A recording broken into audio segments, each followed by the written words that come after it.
สบายดีวิดีโอนี้จะเป็นการสาธิตการนำใช้ WhatsApp ในมือถือของท่าน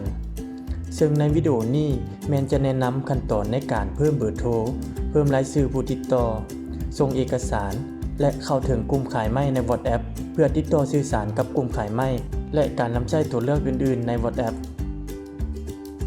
1. การเพิ่มเบอร์โทรติดต่อและเข้าถึงผู้ขายไม้ของโครงการ IT COC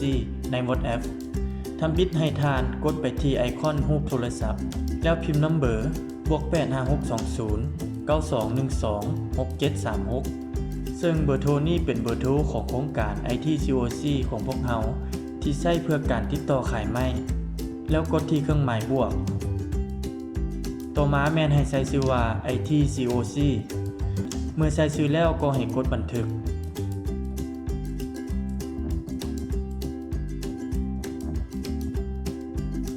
หลังจากนั้นให้กดเข้าไปที่ WhatsApp ของท่าน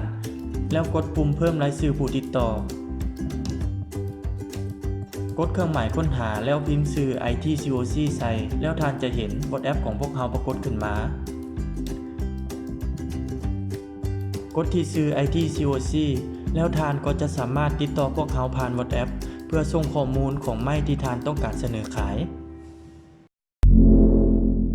2. การส่งรูปภาพในโทรศัพท์และการถ่ายรูปเพื่อส่งเข้าไปที่ WhatsApp ของท่านกดเข้าไปที่ WhatsApp IT COC กดที่เครื่องหมายคัดติดไฟล์แล้วกดที่แกลเลอรี่หลังจากนั้นกดเข้าโฟลเดอร์ที่อยู่ของรูปกดใส่รูปภาพที่ท่านต้องการส่งในกรณีต้องการส่งหลายรูปพร้อมกันแม่นให้กดจึงใส่รูปหนึ่งก่อนแล้วค่อยกดเลือกเอาแต่ละรูปหลังจากนั้นกดคำว่าโอเคแล้วให้ท่านพิมพ์ข้อความอธิบายเกี่ยวกับรูปของท่านเมื่อพิมพ์สำเร็จให้ท่านกดที่ปุ่มส่งข้อความถ้าท่านต้องการอยากถ่ายเอารูปใหม่เพื่อส่งแม่นให้ท่านกดที่ตัวเลือกที่เป็นรูปกล้องถ่ายรูป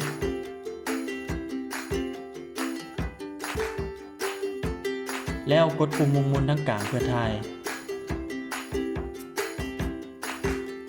แล้วให้ท่านพิมพ์ข้อความอธิบายเกี่ยวกับรูปของท่านเมื่อพิมพ์สำเร็จหลังจากนั้นให้ท่านกดส่งแล้วรูปภาพของท่านก็จะส่งมาถึงพวกเรา 3. การส่งไฟล์เอกสารให้ท่านกดที่เครื่องหมายติดคัดไฟล์แล้วกดที่ Document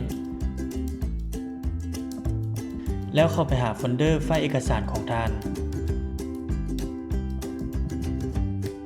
เมื่อเห็นเอกสารแล้วให้กดใส่เอกสารแล้วให้กดส่ง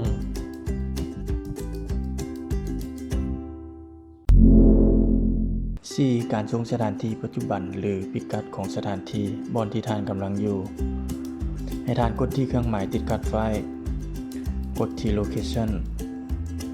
กดสืบต่อกดอนุญาตแล้วกดใส่จุดที่ท่านอยู่ปัจจุบันหลังจากนั้นให้รอท่าประมาณหนึ่งแล้วสังเกตเบิ่งตัวเลขให้เหลือประมาณ5เมตรแล้วกดส่ง